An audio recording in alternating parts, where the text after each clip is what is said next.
वो दंड कहीं का अच्छे लोग सहस्रा भाव अर्जुन पाप युक्त है और पाप का विनाश करना ये हमारा धर्म है। बहुत बढ़िया। जैसे मारे ही चरण कर ही वो हासी, हनुमान के लाते मार रहे हैं लोग लंका में, लाते मार रहे हैं हनुमान तो का वो लाते मार रहे हैं।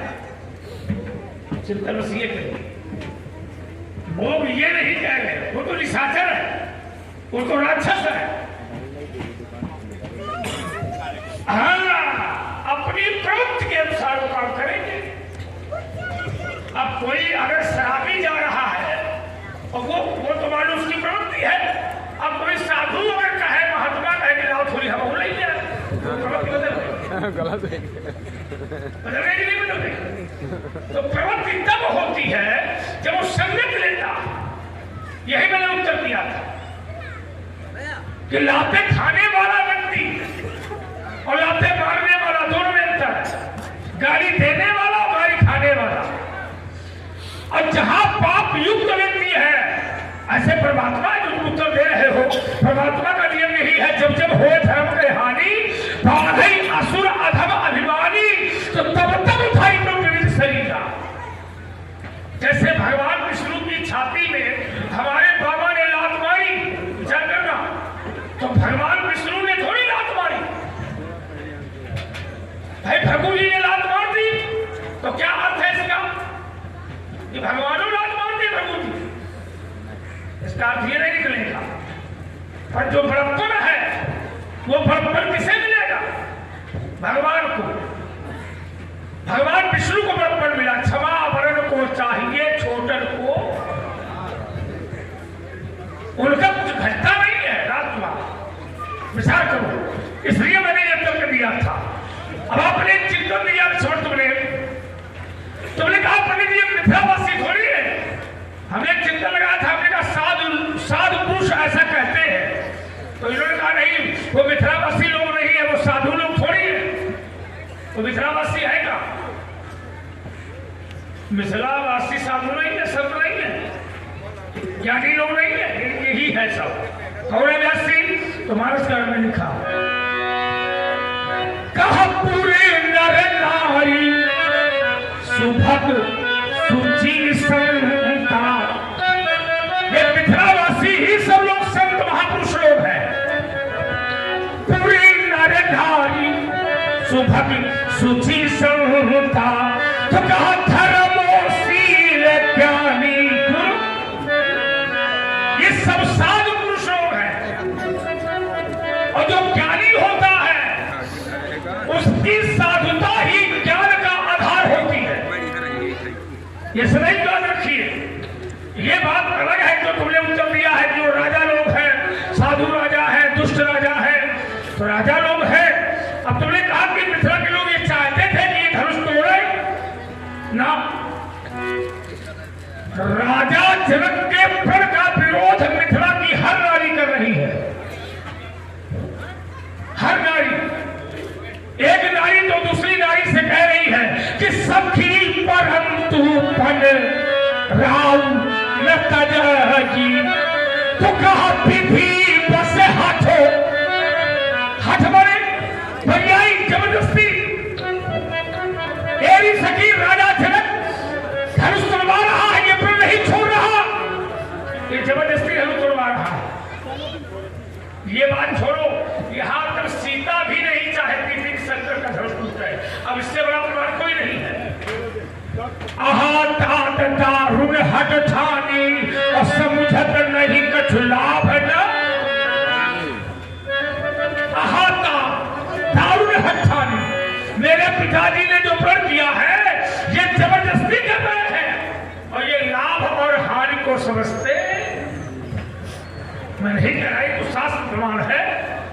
और चिंतन करिए, तुमने कहा कि भक्त की रक्षा के लिए भगवान खंभा फाड़ के आ जाता है। विचार करना, तो जो खंभा फाड़ के आया है पहले उसको आगे बढ़ के देखो उसने कहा क्या है। क्योंकि किसी जब हिरण्यकश्यप ने ये पूछा कि कहां है तेरा भगवान, तो उस भक्त ने बड़े विश्वास से कर्कड़ में है। तो क्या ये जो बता रहे हो कि ये यहां से जुड़ेगा क्या? ये नहीं जुड़ेगा, क्योंकि धनुष एक स्तंभ है, धनुष चलायमान नहीं है, धनुष की पूर्णता नहीं है। विचार करो। और जो चलायमान होता है, जो चैतन्य होता है, जो कृतिज्ञ होता है, वो बोलता है जैसे तुम लोग बोलते हो। और ये अस्थियां हैं, अस्थियों से कभी आवाज नहीं आएगा सब। तो जो तुम्हारा उत्तर है वो हिरण्यकश्यप और भगवान और प्रहलाद, इससे इसलिए जुड़ रहा है। ये सब है कि प्रहलाद ने कहा मेरा भगवान इस खंभे में है, भगवान रक्षा करने आया, क्या करना। और ये भी कोई जरूरी नहीं है कि अगर भगवान का भक्त है और भगवान की नजदीकी नहीं है। मैंने कहा था यदि भगवान से जुड़ाव है तो रक्षा करेगा। जैसे माता सती ने अपने आप को योगाग्नि में चला दिया, विचार करना, लेकिन शंकर जी नहीं गए, शंकर जी नहीं गए। समाचार जब शंकर पाए तो वीर भक्त कर को पठाए, पर स्वयं नहीं गए। आज जरा सोचो, जिसकी पत्नी आग में चल रही हो वो अपनी पत्नी के लिए नहीं गया, वो धनुष के लिए आएगा। ये बात शंकर, हमारे पहले बात भी मैंने कही थी कि शंकर जी ने त्यागा, और जिसको शंकर त्याग देते हैं उसकी रक्षा संसार में कोई कर। ये बात मैंने पहले लगा दी थी। और एक छोटी बात ये लेता हूं, ज्यादा समय नहीं लूंगा। जो तूने अधारी पड़ी है, कर्म प्रधान विश्व पर लाखा, जो जस करे तो तस फल का खा। ये कर्म की धरती है, ये अपवाद है। तो तूने गिनाया लोगों को, बोले महीना कितने होते हैं, तो बताया 12, बोले कभी कभी 13 होते हैं, लेकिन 13 होते हैं ये अपवाद है। विचार करना, लेकिन 13वां महीना है कौन, ये तो समझाओ।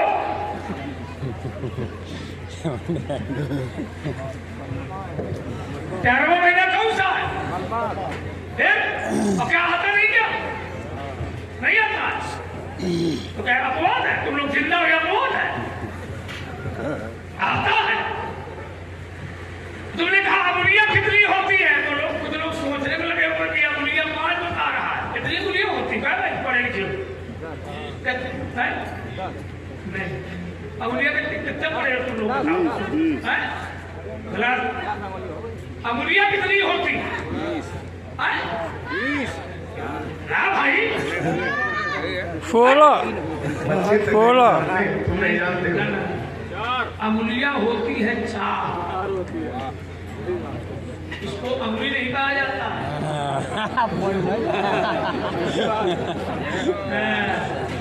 पढ़ा लिखा तो पढ़े लिखे, हमको तो अपना हमको तो अपना पिता को समय याद आ रहा है। अंगुलियां 4 होती है, अंगुलियां कभी 5,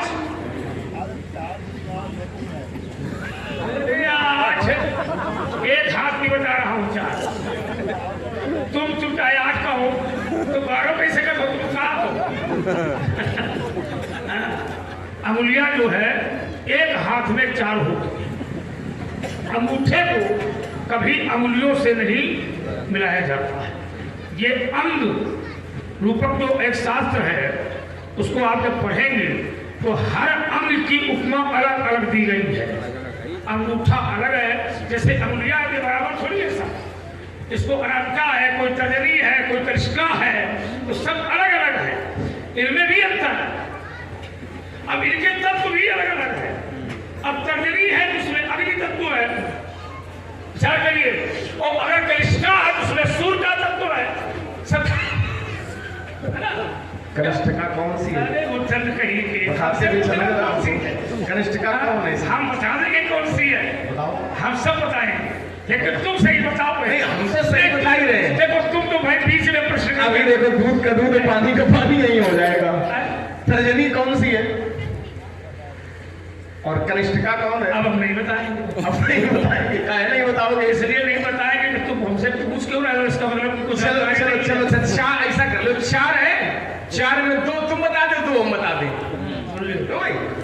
तर्जनी का हो गया निर्णय, कनिष्ठिका इस अंगुली को कहते हैं। अच्छा, अनामिका। अब बची बीच वाली दो, अब बीच वाली दो। अनामिका से हम काम चला रहे हैं, आप तो बताओ। कह रहे अनामिका से हम काम चला रहे हैं, तो मध्यमा हम बता दे रहे। जो सबसे बड़ी उंगली होती है उसको मध्यमा कहते हैं। अब ये उत्तर का आपने पकड़ा, ध्यान देना जरा। हमने सामान्य रूप में भाषा बता दी थी कि जैसे एक हाथ में 5 उंगली होती है, सामान्य भाषा में बता दिया उदाहरण, लेकिन किसी किसी की 6 भी होती है।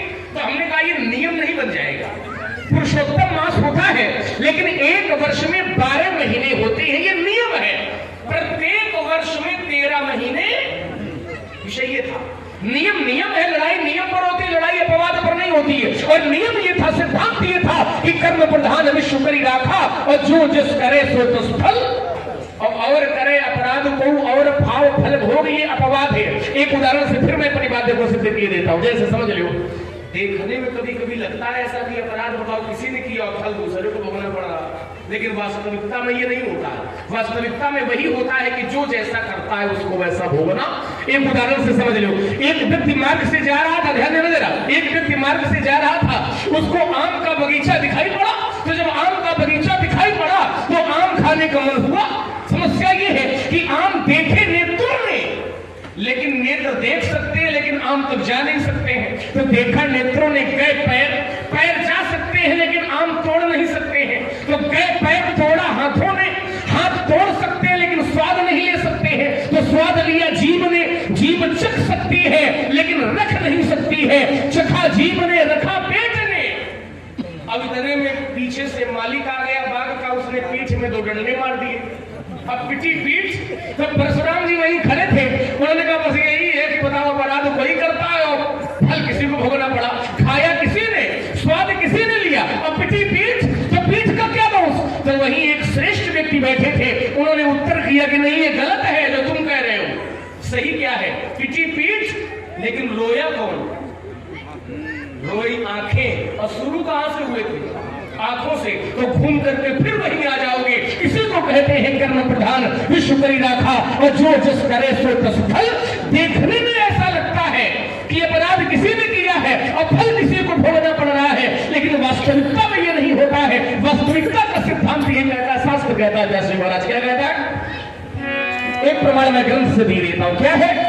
तो कहा काहू न कोई सुख दुख करे दाता, कर्म भोग शबे भ्राता। अपना किया हुआ कर्म ही व्यक्ति को भोगना पड़ता है। आचार्य वाणी कहती है कि शुभ अरु अशुभ कर्म अनुहारी, और ईश देत फल हृदय विचारी। तो भगवान कर्म के अनुसार फल देते हैं। ऐसे यदि होने लगे तो सृष्टि तो चल चुकी कि अपराध कोई करे और भोगे कोई। ये समान, और चलिए समान की सामान्य न्यायाधीश ऐसा कर सकते हैं, लेकिन जगत का जो सबसे बड़ा न्यायाधीश है उसके यहाँ देर है लेकिन अंधेर। एक बात। दूसरी बात आपने बढ़िया बताया, हमने एक नियम लगाया था, उसको कसा था, फंदा कसा था कि जो आपने नियम बताया है कि मार खाने वाला महान होता है, तब मैंने एक फंदा कसा था कि ये नियम सब जगह नहीं लगेगा। सीमा पर जो सैनिक लगे हैं, यदि वो ये सोच ले कि मार खाने वाला महान है, तो तुरंत आपने पैतरा बदल दिया। पहले आपका नियम यह था कि मार खाने वाला महान होता है, लेकिन मार खाने वाला सब जगह पर महान नहीं होता है। मारने वाला भी महान होता है। कहां? जहां धर्म पर चोट पहुंचाई जा रही हो, जहां माता पिता पर चोट पहुंचाई जा रही हो। यदि हमारे भगवान का कोई मंदिर तोड़े तो काम कहे भैया तोड़ ले, जो है करना पड़ेगा, विरोध करना पड़ेगा। वहां मार खाने से काम नहीं बनेगा, वहां मारने से ही काम बनेगा। जो हमारे देश के शत्रु है, जो हमारे धर्म के शत्रु है, जो ब्राह्मणों के शत्रु है, जैसे एक प्रमाण यहां से ग्रंथ से ले लो, मार खाने से काम नहीं, मारने से काम बना। कैसे बना? और मार खाने से काम बना होता, मार खाने से काम बना होता तो राम जी आते, तारका के हाथ जोड़ते कि हमें मार लो तो हम मान बन जाए, लेकिन ये नहीं किया गया। किया क्या गया? तो आचार्य कहते हैं क्या किया गया? व्यासी महाराज तो कहा, एक ही बाण प्राण हरि लीना, और दीन जानिते ही निज पद दीना।